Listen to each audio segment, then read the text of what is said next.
Hello friends, so friend వచ్చేసి మనం Giddalur railway station main entrance దగ్గర అయితే ఉన్నాము. సో మీరు గిద్దలూరు నాకు తెలిసి చాలామందికి తెలిసి ఉండొచ్చు. ఇది రైల్వే స్టేషన్ అనేది మెయిన్ రోడ్కి చాలా దగ్గరగా అయితే ఉంటుంది.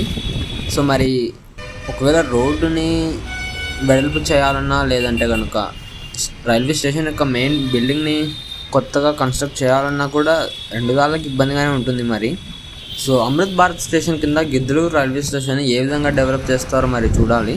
సో అక్కడేదో కొత్తగా బిల్డింగ్స్ అయితే కనపడుతున్నాయి. నాకు తెలిసి అది కొత్త స్టేషన్ బిల్డింగ్ అని అయితే నేను అనుకుంటున్నాను. సో దాని గురించి మీకేమైనా తెలిసి ఉంటే కనుక కింద కామెంట్ చేయండి.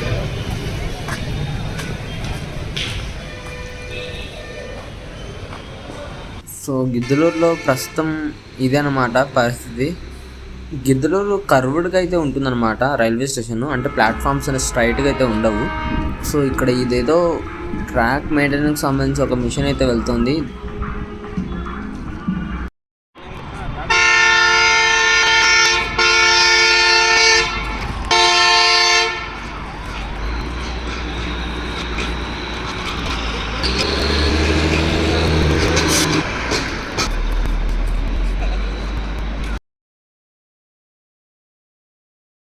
సో ఇక్కడ మీరు చూస్తే కనుక ఇది ప్లాట్ఫామ్ నెంబర్ 1లో హౌరా యశ్వంతపూర్ స్పెషల్ ఎక్స్ప్రెస్ అనమాట.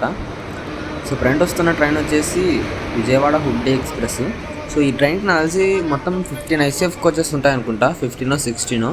సో చాలామంది ప్రయాణికులు ఇక్కడ ప్లాట్ఫామ్ మొదట్లోనే ఉండిపోయారు, అంటే ట్రైన్ ఇక్కడే ఆగుతుందని. కాకపోతే ట్రైన్ వచ్చేసి ఇంకా చాలా ముందుకైతే వెళ్ళిపోయింది దాదాపుగా. నేను ఆ జనాలందరూ ఇటుగా వస్తుండడంతో నేను పూర్తి వేడి అయితే తెలియదు, మధ్యలోనే కట్ చేశాను. సో కోచ్ ఇండికేషన్ బోర్డ్స్ మరియు అనౌన్స్మెంట్ ఫెసిలిటీ అనేది పర్ఫెక్ట్గా అయితే ఉండాలి. ప్రస్తుతం అయితే స్టేషన్లో ఆ విధంగా అయితే లేదు. సో అమృత్ భారత్ స్టేషన్ కింద డెవలప్మెంట్ వర్క్స్లో ఇవన్నీ ఏర్పాటు చేస్తారని అయితే కోరుకుందాము. ఈ వీడియో గురించి మీ అభిప్రాయాన్ని కింద కామెంట్ రూపంలో చెప్పండి. Thank you for watching.